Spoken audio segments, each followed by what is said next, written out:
This is where I live. Roxbury. This is like the heart of the black community. We tied to black history through cultural roots of African ancestors from the Underground Railroad to the L train. We known for black museum landmarks and the combined cultural testament of several influential black artists within walking distance of my crib and right around the corner from historical monuments. Roxbury displays architectural elements that are to this day unparalleled throughout my northeast travels, and we still have the enviable position of a close proximity to downtown, and all this right around the corner from where guns, hoes, and crack rocks found. But the red brick brownstones are reminiscent of Strivers Row, and this was to be known as Sugar Hill. I mean, this is supposed to be the ghetto, you know, projects and welfare, Section 8, box apartments, the hood. No home ownership, rent to buy, and most leased. And this is where the problem sets in. This whole area is now coveted by thy neighbor. Everybody wants a backyard, a quick commute, walk the dog, tea accessible. It just so happens that this is where the towns end. Much like the ancient mysteries of disappearing civilizations and populations, where did all the people who lived in academies go? They must have contracted David Copperfield, and through the powers of prestidigitation, poof, people are gone. And right across the street from where the infamous Academy Homes is and always was Roxbury unquestionably, this is now supposedly JP, and we have JP Realty. I mean, really. Across from Franklin Park, where my childhood classmate got found killed, construction is happening like everywhere else in Roxbury. Homes are going up, and these particular homes are going for a grand total of $439,000. For the mathematically challenged, that's almost $500,000. Yet and still, while white people are moving in, we are still seen as predators in our own neighborhoods. At the very least, squatters, who are little more than reminders of the unpleasant cost of doing business, we are looked at with suspicion and disdain, like the uninvited party guests that you just can't wait until they leave. Apparently, we easily transform back and forth from citizens to suspects. Yes, this is the urban inner city where the cost of living is going up and the chances of living are going down. No matter where you go in Boston, Roxbury is shrinking from all sides. Areas that were previously undesirable and most easily described as crime-ridden, flooded with drugs, and labeled gang territories are now part of an urban renewal which turns the South End into Lower Roxbury.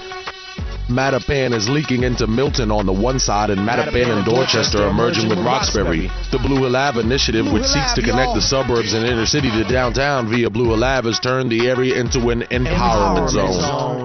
Infamous streets, which used to be featured in newspaper headlines, have moved from the front page to the real estate section, becoming prime location for the purchase of old, abandoned, burned out, and dilapidated homes. Areas that were once enclaves in the black community are now being infiltrated by Caucasian interlopers who only see opportunity and not community. And let us not forget the warm greetings we received when black people moved into predominantly white neighborhoods. The Latino community has always been a close ally of the black community, but now it seems that their community is being used as a buffered entry point, and my bet is they get left with nada. Areas like Dudley and Gold Hall, which are centers of the black community, have become testing grounds for experimental development. One thing remains constant: we got more 5-0 than Hawaii, but no matter how many police we have, we still have murders, and black people are dying. Rest in peace, Hector. No matter how many firemen we have, there are still suspicious and mysterious fires. Some are obvious arson, others are not, but they always happen in areas where development is happening or about to happen, and they very seldom get solved in the black community. The only thing for sure that happens after a fire is Project Pride signs go up. But then what happens? Who gets the property? What about the cars in the yard? Some places we have burned out homes right next to new ones. Non-believers out there. Yo, we got to do something about that, man. That's what I'm saying. Yo, we got to get stupid. Yo, now let's get smart, or get smart. Gentrify, well-born or well-bred people. To improve a neighborhood by gentrification. Gentrification, very or excessively renovation of houses and stores in deteriorated urban neighborhoods by upper or middle-income families or individuals, thus improving property values but often displacing low-income families and small businesses. Did y'all know that in the event of a national emergency or crisis in this country, the Office of Emergency Planning can put into effect executive orders that will suspend your constitutional Bill of Rights and take freedom from your ass with the signing of a piece of paper? Executive orders like 11,004 provides for housing and finance authority to relocate communities, build new housing with public funds, designate areas to be abandoned as unsafe, and establish new locations for populations. The T rezoned us on the low by tearing down the old L train and building a new Orange Line. And still raise the fare. We have pharmacies galore to keep the old folks doped up, gas stations to sell crack pipes, and churches, well, I'll leave that alone. Community centers and children still have nowhere to go. Health centers, and we are still unhealthy. Meanwhile, asthma rates are off the hook because of bus emissions.